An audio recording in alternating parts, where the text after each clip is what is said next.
যশোরের যশ খেজুর রস। খেজুর রসের পিঠা কার না খেতে ভালো লাগে। খেজুর রসের পিঠা লাগে দারুণ মিঠা। খিলে ধুয়ে দেড়ে পাও গাছ কাটতে যাব, সন্ধির রস ঝেড়ে এনে ঝাউরেন্দি খাবো। দেখতে পাচ্ছেন একজন কৃষক, অর্থাৎ খেজুর গাছ চাষি, গাছি বলা হয়। এই খেজুর গাছ চাষি আজকাল খেজুর গাছের যশোরের যশ হলেও কিন্তু এই ধারাবাহিকতা বজায় রাখতে আমাদের কৃষকরা ব্যর্থ হচ্ছেন। অর্থাৎ খেজুর চাষি মানে খেজুর গাছ আছে কিন্তু চাষির ব্যাপক অভাব। কারণ এটা সমশব্দ ব্যাপার। যশোরে একটি আঞ্চলিক ভাষা আছে, একটি প্রবাদ আছে যে দাদা গাছ কাটে দাদি পানি পানা দেখে।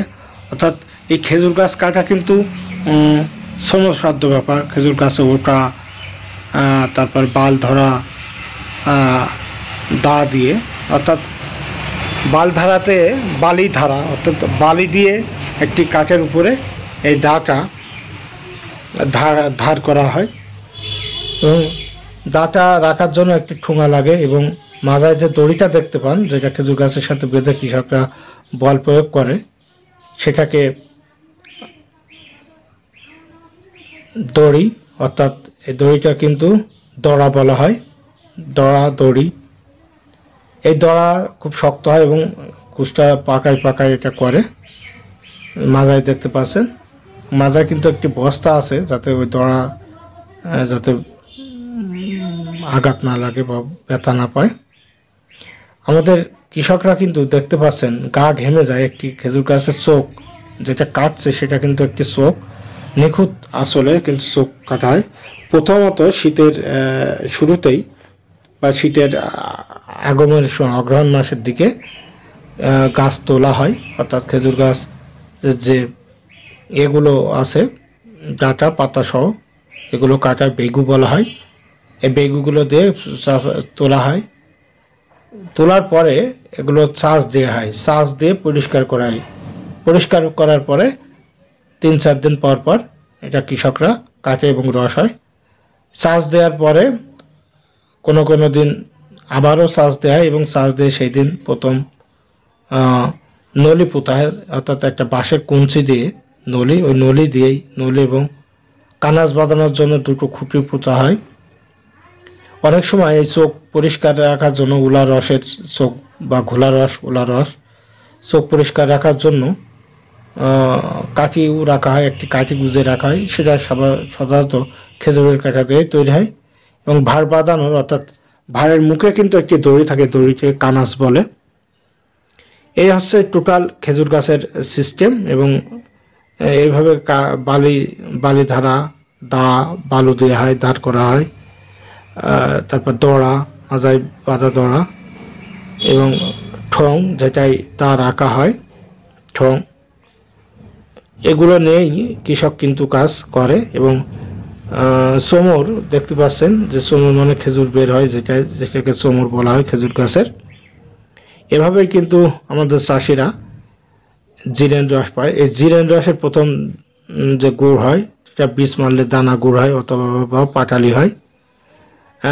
এবং পরে খেজুর গাছ প্রথম দিন যে রসটা সেটা হচ্ছে জিরেন রস বা জিরন রস বলে, বা টাটকা রস। এই টাটকা রসটাই কিন্তু দিয়ে জ্বালালে এবং বিশেষ প্রক্রিয়ায় জ্বালানোর পরে এটা কিন্তু জিরেন রস হয়, যেটারে বলা হয় জিরেন গুড়।